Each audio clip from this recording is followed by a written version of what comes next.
Hola, ¿qué tal a todos? Muy buenas, bienvenidos a una nueva emisión de En Profundidad, un espacio de teletica.com donde analizamos temas del acontecer nacional o internacional, como su nombre lo dice, en profundidad. Antes de tocar nuestro tema de hoy, quisiera compartir imágenes que ya usted puede encontrar en teletica.com de una detención importante que se dio a eso del mediodía. Se trata de este hombre de apellidos Camargo Clark, de nacionalidad panameña y arrestado hoy en Grecia por autoridades policiales, específicamente el organismo de investigación judicial, la Dirección de Inteligencia y Seguridad y también del cuerpo élite de choque del Ministerio de la Presidencia, la Unidad Especial de Intervención, en una operación que se dio, como les decía, al mediodía en Grecia. Se trata de una persona buscada en Panamá precisamente por una serie de homicidios, secuestros y casos de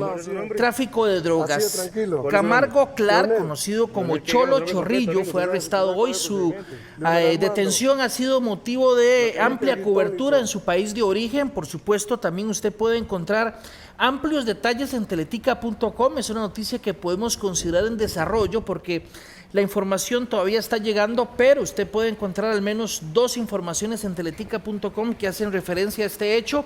Una es el arresto en sí y la otra es información relacionada con una recompensa que ofrecía la policía panameña del equivalente a 32 millones de colones para dar información acerca del paradero y que permitiera la captura de este hombre, tal y como ocurrió este mediodía en Grecia.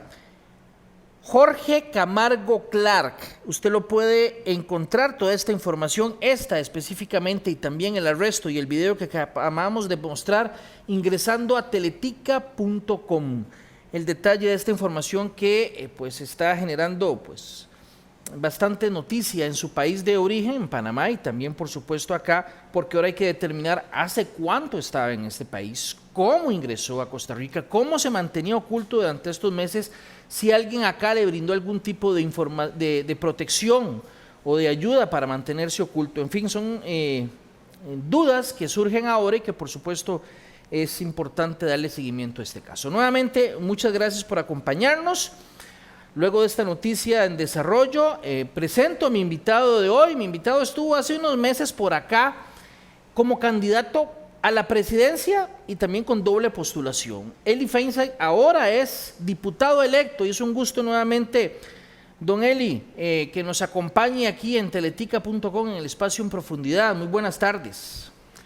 Muy buenas tardes, Rodolfo. Muchísimas gracias por la invitación y saludos a toda la audiencia de teletica.com. Aquí estamos para servirles. Don Eli, oiga, tuvo usted un crecimiento importante. De hecho, si se analiza desde dónde empieza a darse ese crecimiento hasta dónde termina el domingo anterior, podríamos decir que es el que proporcionalmente más creció, porque en las encuestas inicios de mes, inclusive las que se habían dado antes, lo ponía usted en el margen de error. Pero tras los resultados del domingo, usted es el quinto, muy cerca del cuarto lugar. ¿Qué cree que usted que fue lo que le generó ese incremento? Bueno, fue el producto de un trabajo planificado que yo lo vine diciendo desde hace muchos meses, ¿verdad?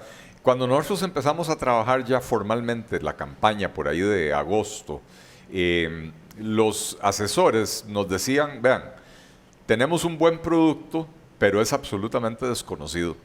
O sea, Eli Feinsack, nadie lo conoce. Y efectivamente hicimos... Hasta cuesta pronunciar el nombre, es la verdad. Lo hemos comentado alguna oportunidad. Eso a veces es parte del atractivo también. Pero sí, a ver, hicimos un estudio de partida donde determinamos que yo era conocido por menos del 3% de la población, a pesar de que tenía años siendo analista en diferentes medios, escribiendo columnas en La Nación, participando en programas de radio, en programas de televisión, etcétera, ¿verdad? Y entonces era un trabajo que los primeros meses lo que se iba a buscar era conocimiento, reconocimiento de marca, ¿verdad? Que la gente supiera quién es Eli Feinsack y qué propone, y que eso iba a llevarse varios meses hasta que las personas se empezaran a identificar con el candidato, este servidor, ¿verdad? Y con sus propuestas. Lo que se dio en enero fue, como digo, el producto de un trabajo planificado desde el principio.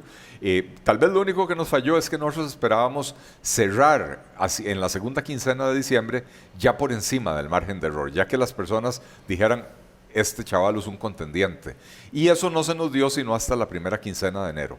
¿Cree usted que le faltó tiempo? 15 días más y tal vez se hubiera metido entre los primeros 3. De ahí es un... Es un hipotético que no podemos saber, exacto, pero quiero decir, en sus exacto. proyecciones o en sus cálculos, ¿cree que...? Probablemente si hubiéramos tenido una semana más, capaz que hubiéramos estado metidos en la segunda ronda, pero es imposible de decirlo en este momento, ¿verdad? Pero sí tengo que decir, Rodolfo, que estamos muy contentos con el resultado. A veces uno ve porcentajes y dice 12%, 12,5%, está bien. Cuando uno ve la cifra en números reales, haber obtenido el apoyo de 250,000 de personas no es comida de trompudos, ¿verdad? Se dice fácil, pero realmente es una cantidad muy importante de gente. Y para un partido emergente, un partido relativamente nuevo, una bancada de 6 diputados de 4 provincias, la verdad que es un logro bastante impresionante. Voy a leer un par de mensajes tal vez. Bueno, aquí la gente muestra su apoyo a que usted llegara a la asamblea, pero Vera Morales nos dice, este señor me parece una persona muy capaz, el problema es que es del PAC. Usted puede volver a tomar la cara que hice. Sí. El problema es que es del PAC. ¿De qué quiere que le responda? No tengo absolutamente nada que ver con el PAC. Mis propuestas no podrían estar más lejanas de las del PAC. Pero bueno, doña Vera, le mando un saludo. Creo que todos tenemos derecho a nuestra opinión.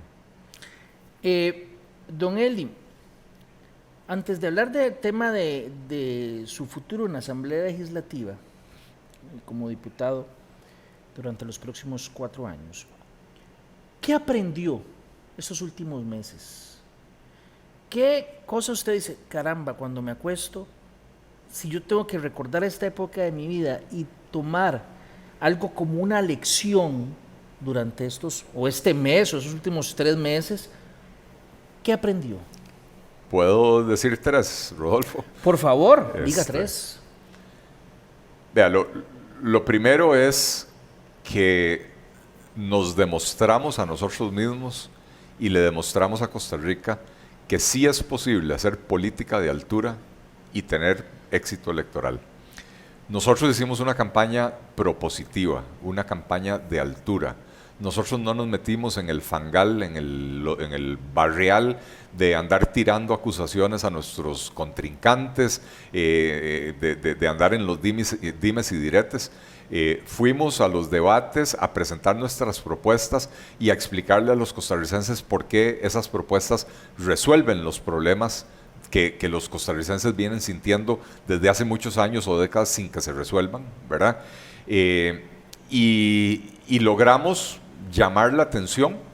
Tal vez si hubiéramos tenido una o 2 semanas más, hubiéramos calado aún más profundo, pero 250,000 de personas entendieron nuestro mensaje, aceptaron nuestro mensaje y les gustó.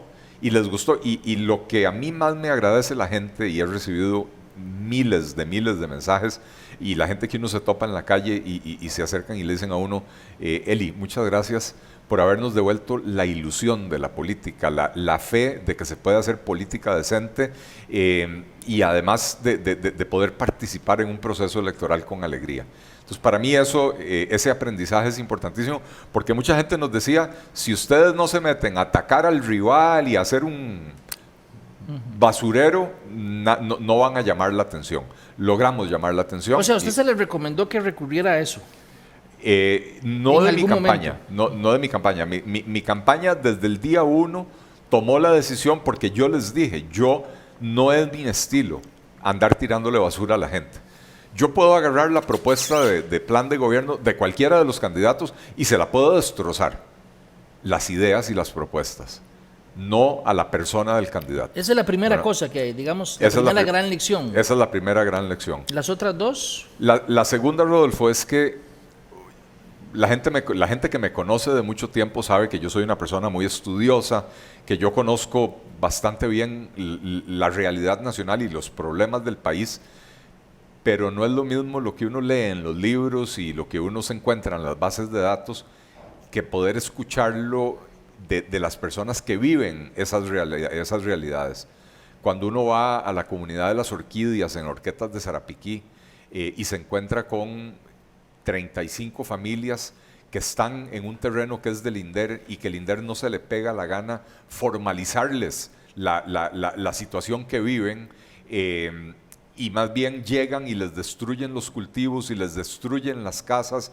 Y uno dice, ¿para qué está el INDER? Si no era para precisamente crear estas comunidades y permitirles a las personas desarrollar actividad agrícola y valerse por sí mismas. Estas personas no están pidiendo nada más que formalizar la situación en la que están, en un terreno que es del INDER. Entonces, oírlo de las personas que lo viven en carne propia le agrega a uno una dimensión y una sensibilidad distinta de la que los números le dicen a uno Esa era la segunda, la segunda lección, digamos. Sí, que sí es muy importante el contacto con la gente, ¿verdad? Y la política le permite eso a uno porque uno recorre todo el país y entra en contacto con realidades que uno sabe que existen, pero no se imagina qué tan graves pueden ser, ¿verdad? ¿Cuál sería la tercera?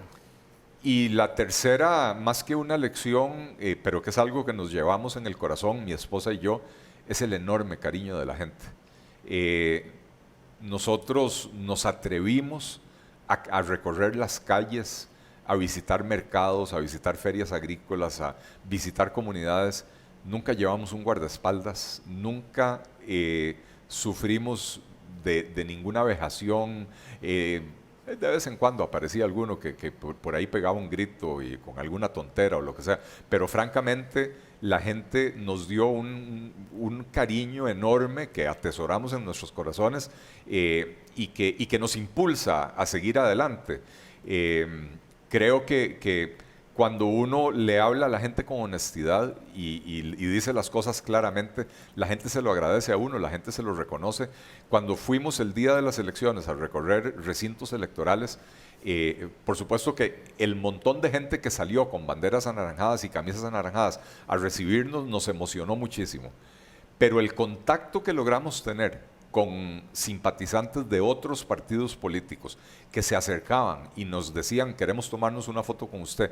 Muchas gracias, don Eli, por haber hecho una campaña de altura. Muchas gracias por no atacar a nuestro candidato.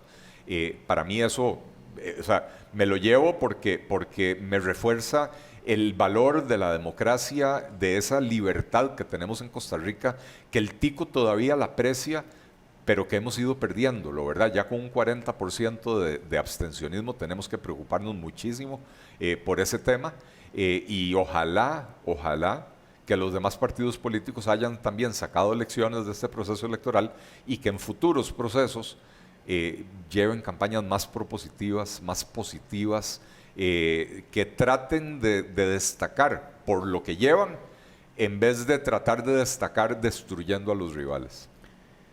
¿Qué haría distinto? ¿Qué cree usted que dijo? Bueno, aquí me equivoqué. Definitivamente esto debía haberlo hecho distinto. ¿Usted sabe cuál fue el principal error que cometimos en la campaña, ¿Cuál Rodolfo? fue el principal? Esa es la pregunta. ¿Cuál fue? No haber comprado toda la tela anaranjada que había en el país en septiembre. Porque se nos acabaron las banderas en los últimos 15 días y no había tela en todo el país porque nos la consumimos absolutamente toda. Y por el problema de la crisis de los contenedores no era posible traerla a tiempo de ningún otro lado.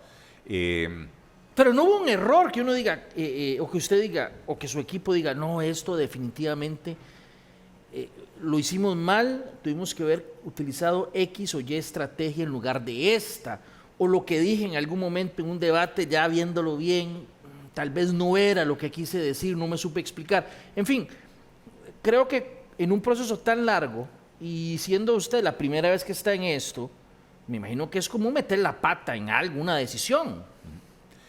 Sí, a ver, la verdad es que errores cometimos varios, ninguno que destaque en mi mente, que uno diga, pucha, ese en particular.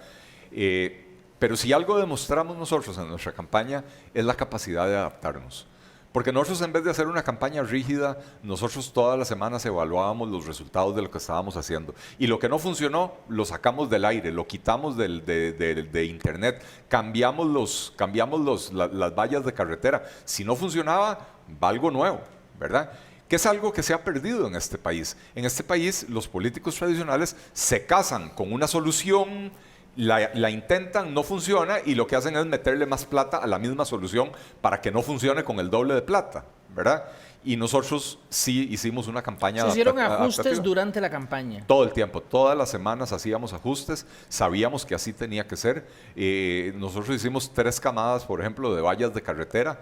La primera fue muy exitosa, la de 90 impuestos y algunas, qué sé yo. La segunda, que era fue una serie que nosotros creíamos que iba a ser muy emotiva, muy aspiracional, no logramos que calara, la gente no la entendió. Había una de unos perros saltando una cerca, como escapando hacia la libertad. Bueno, no logramos que el mensaje calara, y entonces las mandamos a quitar y pusimos otras, ¿verdad? Pero así como decirle que yo identifique algún error de gravedad, no recuerdo. Sí recuerdo que en algunos momentos, después de un debate o después de una entrevista, dije, pucha, no debía haber dicho eso así, pero en este momento ni siquiera recuerdo que no fueron errores tan importantes. Otra pregunta, pero no me conteste, por favor, don Eli, no me conteste. Déjeme primero encargarme el tema de la diputación y luego habrá tiempo para pensarlo. Ojalá no me conteste eso. Okay. ¿Le gustaría intentarlo dentro de 4 años otra vez?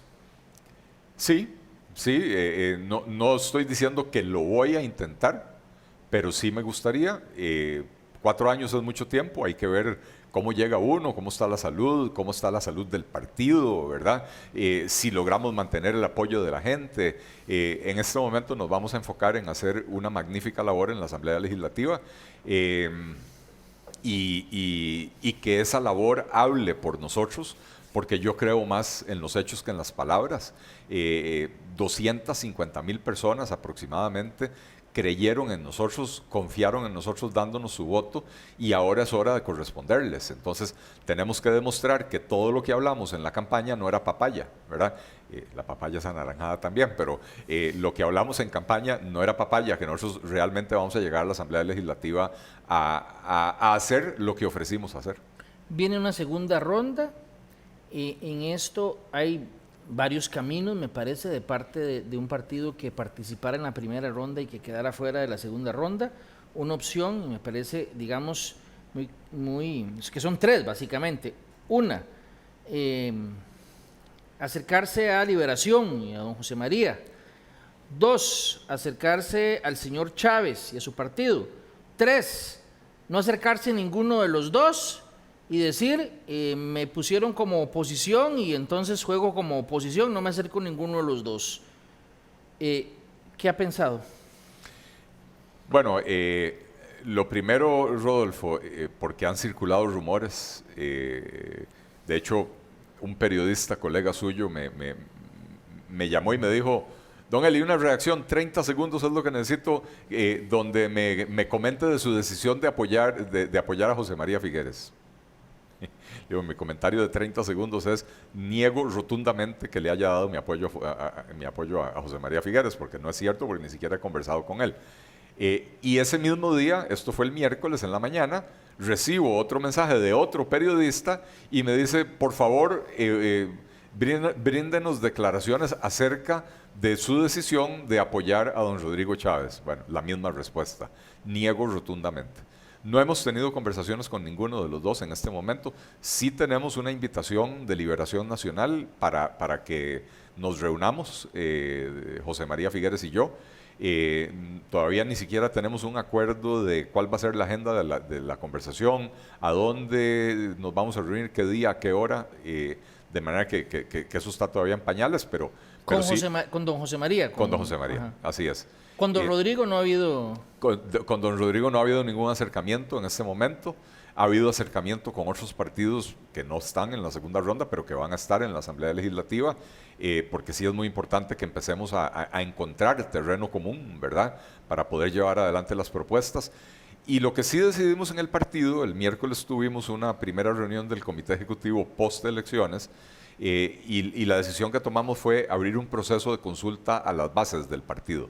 Los chats del partido hierven en comentarios y discusiones, y por supuesto existen las tres posiciones. Existe la posición de no deberíamos de apoyar a nadie, existe la posición de deberíamos apoyar a Chávez, y la posición de deberíamos apoyar a Figueres. Estamos escuchando, vamos a abrir algunos otros foros para poder... No es una decisión suya, sino de todo mundo. Bueno, yo creo que es una decisión colegiada. Al final de cuentas, obtuvimos 250,000 votos, nos debemos a un electorado importante y necesitamos entender qué motivó a esas personas a votar por nosotros, porque lo único que tenemos claro en este momento, Rodolfo, es esas 250,000 personas que creyeron en nosotros no votaron ni por Chávez ni por Figueres, y por algún motivo será. Y entonces... la decisión de ahí, al final de cuentas, será lo que creemos que más le conviene al país y lo que creemos que más le conviene al partido. Como dice la CIA, entonces, usted ni confirma ni descarta. Ni confirmo ni descarto. Ninguna de las tres vías. Ninguna de las tres vías. En este momento, bueno, en este momento nos estamos manteniendo neutrales, no tenemos ninguna prisa por tomar la decisión. De esa decisión, al que le urge es al candidato que anda buscando el apoyo, pero nosotros queremos ser responsables y tomar la mejor decisión posible. Pero como liberal, lo que le digo a la gente es, usted es suficientemente inteligente para hacer su propio análisis de las propuestas de los candidatos y tomar su propia decisión, llegar a su propia conclusión. El único llamado que hacemos en este momento es, vayan a votar. No dejen en manos de terceros la decisión. Yo sé que los candidatos que están en la segunda ronda no son los candidatos por los que ustedes votaron. No perdamos de vista que Figueres llega con un 27%, Chávez llega con un 17% de los que votaron. O sea, hay que quitarle el 40% de abstencionismo, no, y entonces tenemos que por Figueres votó menos del 17% sí, pero del mitad, padrón. Más o menos. Un poquito más de la mitad. Por Figueres votó menos del 17% del padrón, y por Chávez votó alrededor del 11% del padrón.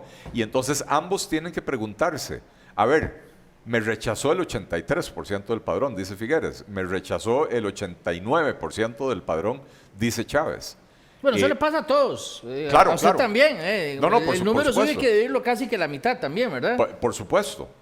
A todos nos pasó. Pero los que van a llegar a la presidencia de la República no obtuvieron el respaldo de más del 80% de la población, ¿verdad? Y entonces deberían esto, lo que yo hubiera hecho si yo hubiera llegado a segunda ronda es preguntarme por qué me rechazó toda esa gente. ¿Qué quiere esa gente que yo no ofrecí? Y bueno, ustedes ven los partidos que vamos a quedar en la oposición, ofrecimos menos impuestos, ofrecimos un Estado ágil y eficiente, ofrecimos simplificarle la vida a los costarricenses, y bueno, las ofertas que hoy tenemos que escoger en segunda ronda son dos propuestas socialdemócratas, estatistas, cuya inclinación natural es aumentar el gasto público y subir los impuestos. Entonces, eso no es lo que quiere más del 80% de la población.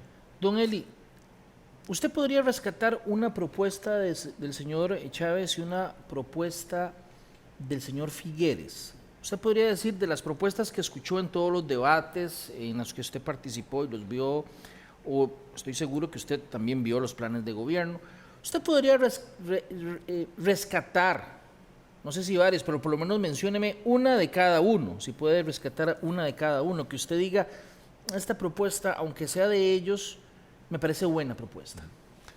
Bueno, Rodolfo, yo no quiero ser mezquino, y le voy a ser franco. Yo esta semana he estado en un proceso como de desintoxicación. Yo me leí esos planes de gobierno de A a Z porque fui a debatir con ambos candidatos. Y en todos los planes, casi todos los planes de gobierno que yo me leí, había cosas buenas, incluyendo el de Chávez, incluyendo el de Figueres. ¿Recuerda alguna en especial? Pucha, vea, que Figueres insistiera mucho en los debates en hacer una declaratoria de emergencia en la educación desde el primer día, cosa con la que nosotros coincidimos, que nosotros también lo ofrecimos. Pero ¿Y el había, señor Chávez, alguna? Bueno, él en campaña dijo que se opone a más impuestos. Lo que pasa es que su pasado no me hace creer que esa sea verdaderamente su posición, ¿verdad? Pero si su posición es no más impuestos, bueno, por lo menos ahí ya hay algo rescatable. Rodrigo Chávez presentó un plan de gobierno de 24 páginas, Rodolfo. Un plan de gobierno demasiado escueto, que después ellos dijeron que ese era solo un resumen y que el plan completo estaba en otra página web, pero bueno, ya a ver, mencionó dos que son, digamos, positivas. ¿Alguna que no. usted diga, no, esta propuesta de don José María y esta propuesta de don Rodrigo Chávez definitivamente la volaron, no sirve? ¿En cuál, digamos, de las propuestas que le escuchó a ambos, usted dice, no? Esa me la puedo poner más fácil porque precisamente en los debates uno iba a tratar de exhibir lo peor de las propuestas de los demás. En el caso de Figueres, la creación de 16 instituciones y programas nuevos sin identificar cómo se van a financiar, con un capítulo sobre ingresos tributarios muy vago, donde no decían absolutamente nada, pero decían que había que aumentar los ingresos sin comprometerse a decir cómo, y entonces el costarricense tiene que entender que ahí viene un garrotazo de impuestos implícito, ¿verdad? En el caso de Chávez, una propuesta peligrosísima que era crear un sistema nacional de información de transacciones financieras, donde le van a seguir el rastro a usted cada vez que usted sale a comprarse un chicle, ¿verdad? Y crear una base de datos centralizada. A mí eso me suena al peor de los autoritarismos, a un gobierno o sea, la UPAD con esteroides, perdón, se me fue la palabra mal. La UPAD con esteroides, eso se me hace, pero peligrosísimo. Bien, hace un rato dijo usted que sí se ha acercado, me corrige si le entendí mal, que sí se ha acercado a otros partidos que no están en la segunda ronda, pero que sí van a estar en asamblea.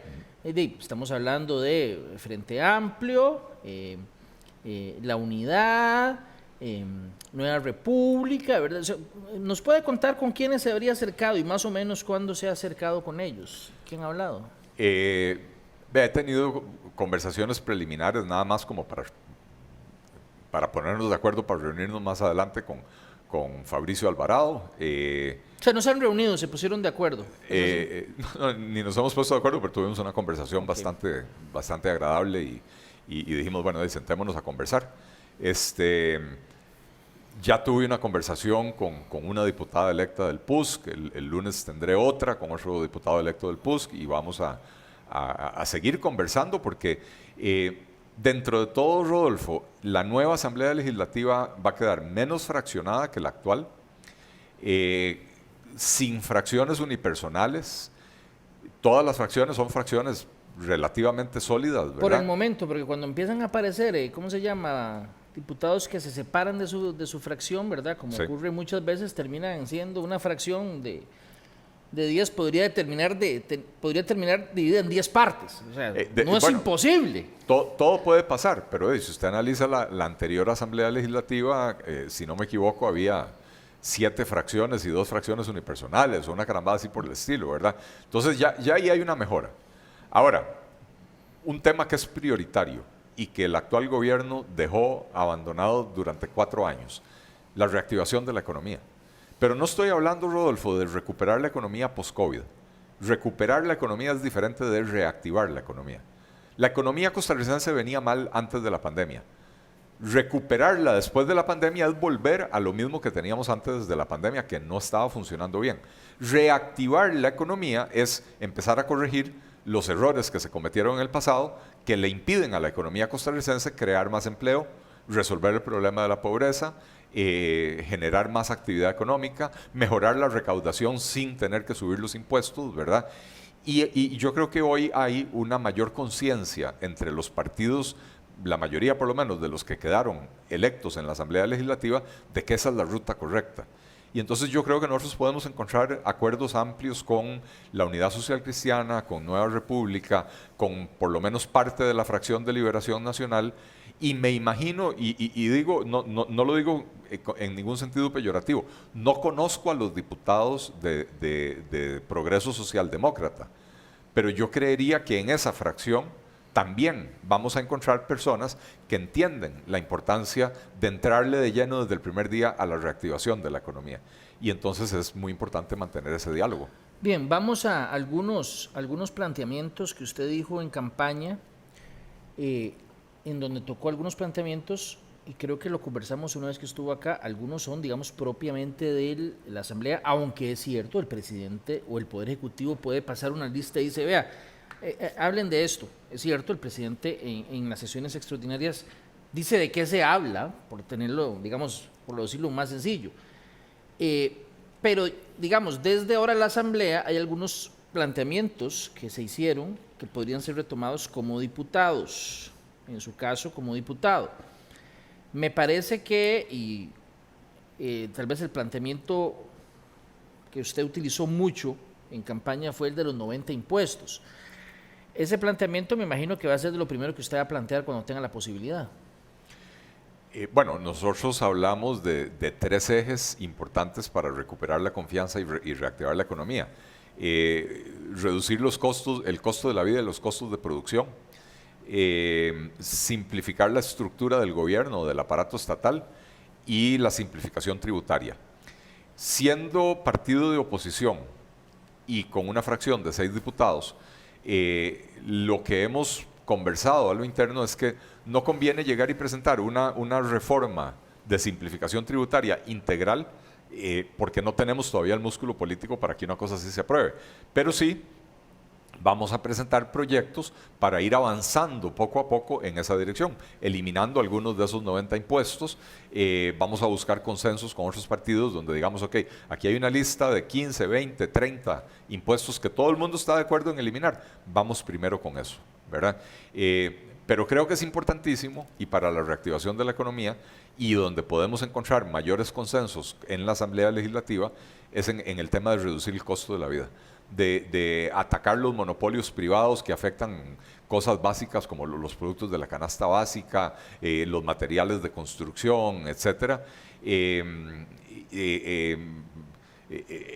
Tomar medidas para disminuir las tarifas eléctricas, tomar medidas para bajar las tasas de interés, introduciendo mayor competencia en el sector bancario.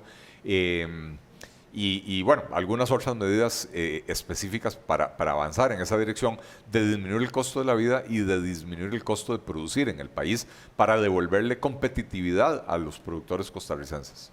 Vamos a ver, comprendo, digamos, el planteamiento suyo en el sentido de que como no hay, no hay efectivamente unipersonales, no hay fracciones de un solo diputado, en principio pareciera muy sencillo, pero creo que la experiencia, y usted que ha sido analista también en temas de realidad nacional, caramba, siempre hay una curva de aprendizaje cuando se llega al poder. Esa curva de aprendizaje para un partido como el suyo, como el de la fracción del señor Rodrigo Chávez o el partido de Rodrigo Chávez, que son 2 partidos, digamos, que hasta ahorita están en este tipo de escenarios, esa curva de aprendizaje puede ser un poco más lenta que posiblemente el que tenga Liberación, o el que tenga la Unidad, o el que tenga el mismo Nueva República, que si bien es cierto, es un partido nuevo como tal, sí tiene mucha experiencia, o por lo menos tiene experiencia como parte de Restauración en algunos momentos anteriormente. ¿No le preocupa esa curva de aprendizaje, o cómo piensa, digamos, tratar de reducirla? Porque que aparecerá, don Eli, aparece. No me preocupa, me ocupa. Decisiones que ya hemos tomado, bueno, lo primero es aprovechar estos 3 meses para capacitarnos los diputados. Y ya hemos hablado, incluso ya empezamos a cotizar servicios y a buscar expertos que nos puedan ayudar de capacitaciones en diferentes cosas. Reglamento legislativo. que todos lo estudiamos durante la campaña, pero siempre tiene sus intríngulis, ¿verdad? Reglamento legislativo, el proceso de formación de la ley, etiqueta y protocolo legislativo, realidad nacional, porque nadie es experto en todo, pero todos necesitamos estar empapados de la problemática del país, ¿verdad? ¿Qué más? Comunicación y relación con la prensa, etcétera. Entonces, ya tenemos diseñado, digamos, en el papel una serie de capacitaciones que vamos a recibir los diputados electos para acelerar esa curva de aprendizaje. Queremos hacer el aprendizaje antes de entrar y no una vez que estemos ya ahí adentro. De manera que yo no puedo hablar por los demás partidos, el nuestro está procediendo con la responsabilidad que lo caracteriza y es decir, ok, tenemos una bancada importante, de diputados nuevos, ninguno ha sido diputado antes, y entonces sí, necesitamos acelerar esas capacitaciones en las que ya estamos trabajando. Vamos a ver, hay algunos proyectos que están ya en la corriente legislativa, y que tal vez, bueno, uno no sabe realmente lo que va a pasar en los próximos 2 meses. Puede ser que se aprueben antes, puede ser que no se aprueben y que sean heredados, por decirlo de alguna manera, por la nueva Asamblea Legislativa. Típico caso, empleo público. Uno plantearía que existe la posibilidad, después del voto de la sala, de la resolución de la sala ante unas consultas de constitucionalidad que se hicieron, nuevamente regresará a la Asamblea. Puede ser que uno no sabe lo que podría pasar. Decía alguien que en la Asamblea entra un caballo y sale un camello. Al final uno no sabe en el sentido de lo que entra y lo que termina saliendo. Uno no sabe si ese tema se terminará votando. ¿Qué pasa, escenario hipotético, que lo heredan ustedes, la próxima Asamblea, y que empiezan con sesiones extraordinarias, me parece, ¿verdad? Y la Asamblea, y el Poder Ejecutivo lo pone de primero? Ese proyecto de empleo público, así como está, ¿cómo lo vería, cómo lo votaría? Nosotros hemos dicho que apoyaríamos el proyecto de empleo público, sin que eso quiera decir que es un proyecto perfecto. En el proceso de formación de esa ley, yo en lo personal y el Partido Liberal Progresista participó activamente opinando, generando información. Reunimos un comité de expertos donde nos ayudó don José Joaquín Arguedas, exdirector del Servicio Civil, nos ayudó don Luis Lorenzo Rodríguez, exdirector de la Escuela de Administración Pública de la UCR, nos ayudó don Rubén Hernández, el abogado constitucionalista, a quien le agradezco que sin ser del partido nos colaboró desinteresadamente, ¿verdad? Y nos sentamos a analizar ese proyecto de ley artículo por artículo, hicimos observaciones, participamos en diferentes programas radiales y de televisión, explicamos qué defectos tenía el proyecto original, y después cuando se fueron presentando textos sustitutivos. Pero bueno, lo que hay es lo que hay. Ese proyecto de ley, lejos de ser perfecto, es mejor que la situación que tenemos hoy. Y por lo tanto hay que aprobarlo. No se puede desandar ese camino porque son muchos años de camino recorrido. Así que empleo público nosotros lo apoyaríamos. Tengo serias dudas, Rodolfo, de que si llegamos a mayo sin que se haya aprobado ese proyecto, el gobierno lo convoque, el nuevo gobierno lo convoque. ¿Por qué?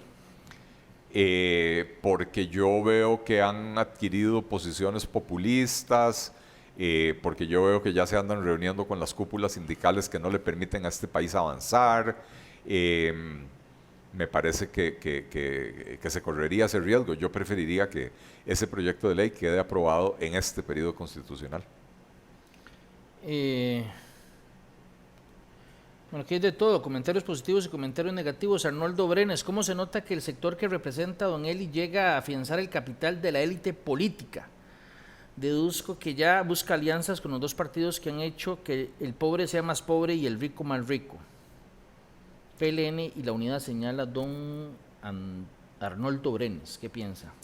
Bueno, creo que es desafortunado el comentario de don Arnoldo. En primer lugar, bueno, esa noción de que nuestro partido defiende los intereses de las élites Fue lo que se inventaron nuestros adversarios en la campaña porque fueron a analizar nuestro plan de gobierno y no le encontraron huecos, no le encontraron defectos. Y entonces dijeron, ¿de qué manera lo desacreditamos? Rodolfo, para mí fue como volver al kinder. Yo me llamo Eliezer, a mí la gente me dice Eli desde que nací. Y mis compañeros en el kinder me conocieron como Eli y hasta el día de hoy somos amigos y me dicen Eli. Y por supuesto los carajillos son imaginativos, son creativos, a veces son un poco crueles. Y entonces a mí con este nombre me decían de todo. El ignorante, el imbécil y otras cosas más feas también. Y me decían helicóptero, mi esposa me dice elote, de cariño, ¿verdad? De todo me dijeron. Y entonces los carajillos de kinder de otros partidos dijeron, Eli, suena a elitista, peguémosle ese mote. Si usted se pone a ver quién votó por nosotros, ¿dónde nos fue mejor? Vea, donde nosotros fallamos, yo se lo digo con total sinceridad, es en las zonas rurales. En San José nos fue bien en Desamparados, nos fue bien en Goicoechea. Cuando digo nos fue bien, quedamos en segundo lugar en esos cantones. Nos fue bien en Escazú también, nos fue bien en Curridabat. Pero nos fue bien en Desamparados, nos fue bien en Goicoechea, nos fue bien en Tibás, ¿verdad? Entonces, usted no puede concluir de ahí que nosotros somos un partido de las élites. ¿Dónde nos fue mal en San José? En Acerrí, en Turruares, en la zona de Los Santos, es decir, las zonas más rurales. No llegamos, no calamos con el mensaje ahí. Nosotros no tenemos nada que ver con los partidos que han gobernado el PAC, Liberación Nacional, y el PUSC en los últimos 30 años. Pero si usted suma 19 diputados de Liberación o 19, 20 diputados que va a sacar Liberación, 11 o 12 que va a sacar el PUSC, si usted no es capaz de ponerse de acuerdo con ellos en leyes que beneficien a los costarricenses, usted no va a poder aprobar ningún proyecto de ley. Pero cuando usted piense que este es un partido de gente elitista, le voy a pedir que vaya a conocer a Daniela Solano, la coordinadora nacional de juventud del partido, que es una muchacha hija de un chofer de bus de Guapiles. Que vaya a conocer a don Alexander Sánchez Granados, nuestro candidato a diputado en el segundo lugar por Punta Arenas, un muchacho indígena de Buenos Aires de Punta Arenas, como dice él, de las estribaciones de la cordillera de Talamanca, no vidente, que él creció allá arriba en la montaña, que él para poder ir a la escuela en su infancia tenía que caminar 1,5 kilómetros, siendo no vidente en el bosque. Y es un ejemplo de superación, es un ejemplo de esfuerzo propio y de esfuerzo de su familia. Perdón, Alexander Sánchez hoy es licenciado en psicología, es máster se me fue ahora la palabra, en desarrollo social y económico, ¿verdad? Vaya, pregúnteles a ellos si el partido representa a las élites o a quién representa este partido. Aquí hay comentarios de todo, lo invito, don Eli, para que después vea, lo repase en nuestra transmisión de Facebook, que por cierto la vamos a repetir a las 8, como todos los programas de En Profundidad, y los va, si usted lo quiere repasar, amigo que nos sigue, o amiga que nos sigue, lo va a poder también encontrar en el micrositio de En Profundidad ya para mañana temprano. Mucha gente aquí, voces a favor y en contra, dice Mar, mucha clase media está con Eli, pero alguien plantea el tema del carro. Yo sé que usted ya explicó lo del carro. ¿Cuál carro? Pero, lo del carro el domingo en el cierre de la actividad que fue en Curridabat, me parece. Ese hecho, yo sé que usted ya lo ha explicado, y si quiere lo menciona otra vez, lo menciona porque tal vez mucha gente lo está mencionando. Pudo haber sido una de las razones por las cuales la gente le ha achacado el tema del... Sí. Vea, mi carro personal es un pickup Mazda modelo 2006. Tiene 16 años, si no me equivoco. Ese es mi carro, es el carro que yo uso. Cuando íbamos de camino a ese piquete, que nosotros planteábamos que era un piquete, y se volvió un evento masivo, popular, donde llegaron miles de personas que no nos lo esperábamos. Yendo de camino me llaman y me dicen, mae, esto es un despelote, aquí hay un mar humano y usted necesita hacer una entrada Una fiesta de COVID también. No, bueno, era al aire libre y bueno, no tenemos reportes de COVID de ese día. Pero íbamos de camino y a la carrera había que conseguir un carro y había un simpatizante del partido que dijo, yo ofrezco mi carro, tiene quemacocos, entonces él se va a poder parar y salir y llegar y saludar a la gente. Y listo. Nosotros no nos andamos fijando en las marcas de los carros y en todas las carambadas y yo creo que deberíamos dejar de ser tan hipócritas. Mi carro es un pickup Mazda modelo 2006, quien quiera revisarlo en el registro de la propiedad se va a dar cuenta que esa es la realidad. Pero nuevamente, el partido tiene gente que lo apoya en Alajuelita, en Desamparados, en La Carpio, en Pavas, y también tenemos gente de dinero que nos apoya. ¿Y cuál es el problema con eso? Todos somos costarricenses. Don Eli, muchísimas gracias. Aquí hay muchos comentarios. Muchísimas gracias a la gente que nos siguió. De verdad, su señora le dice elote, así, o por supuesto que es en cariño, ¿verdad? Ahí está. La gente no la está viendo aquí en cámaras, pero ahí está atrás de cámaras. Rodolfo, pregúntele a ella si es cierto o no. Dice que sí. Bueno, bien. Sí, me dice elote. Y elotico cuando es así de mucho cariño. Más cariño ya. Don Eli, muchas gracias por aceptar nuestra invitación aquí en profundidad para conversar, y es una invitación que voy a hacerle, por supuesto, en algún momento a todos los diputados y diputadas para que creo que es importante ahora también que la gente conozca la forma de pensar de los representantes en la Asamblea Legislativa. Así que muchas gracias, don Eli, por estar con nosotros aquí en profundidad. No, muchas gracias, Rodolfo, por la invitación. Siempre es un gusto conversar con vos y un gusto conversar con la audiencia de teletica.com. Tengo que decir que otro de los apodos que tengo yo desde Carajillo, y este me lo puso mi prima, es helicóptero. Que fue un parte de la estrategia utilizada en la... Una estrategia muy mal comprendida por la gente, muy criticada por la gente y muy exitosa. Hoy ese video tiene casi 900,000 vistas. Muchas gracias, don Eli. Este programa lo repetimos a las 8 en estas mismas plataformas y lo van a poder encontrar en teletica.com a partir de mañana. Nada más, antes de terminar la transmisión, una noticia de última hora también en el ámbito político electoral. Esta noticia que usted ya la puede encontrar en teletica.com. Partidario de Rodrigo Chávez sustituirá a diputada del PUSC, confirma el Tribunal Supremo de Elecciones. Tribunal resolvió que Edgar Jovel Álvarez será el nuevo legislador del Congreso pese al reclamo de los socialcristianos. Este abogado será el nuevo diputado de la Asamblea Legislativa tan pronto como sea juramentado por este poder de la República. Así lo resolvió este viernes el Tribunal Supremo de Elecciones, luego de analizar el caso del abogado que llegará al Congreso como diputado del Partido de Unidad Social Cristiana, pese a que ahora es partidario del Partido Progreso Social Democrático de Rodrigo Chávez. Álvarez será el sustituto de María Inés Solís, luego de que esta legisladora renunciara el lunes anterior. Toda esta información usted la puede encontrar en teletica.com. Les reitero el agradecimiento por acompañarnos en esta transmisión. Les reitero, repetimos el programa a las 8 en estas mismas plataformas. Les reitero la invitación para que nos visiten en el micrositio de En Profundidad y, si Dios lo permite, los esperamos el próximo viernes en una nueva entrega de En Profundidad. Hasta entonces.